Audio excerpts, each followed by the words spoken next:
Сколько страха в слове «рак». Пока об этом пишут и говорят другие, оно кажется таким далеким, и ты думаешь, что тебя это никогда не коснется. Так и считала семья Александра Тимофеева, уроженца села Амар, выпускника Нюрбинского техлицея, подающего надежды, профессионала своего дела, любимого отца, мужа, сына. Александр получил более 20 курсов химиотерапии. После этого остается надежда на дорогостоящую операцию в клинике Испании, которая стоит 9 миллионов рублей. До названной суммы недостает еще 3 миллиона рублей.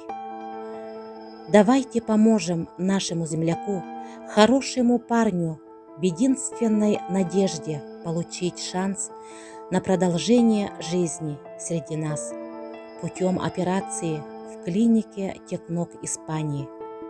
Рука, подающая надежду, цена жизни нашего Саши. Давайте протянем руку помощи.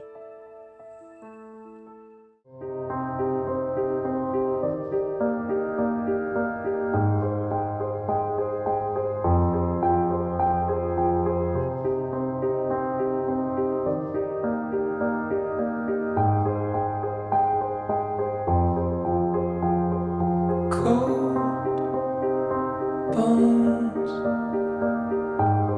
yeah, that's my love.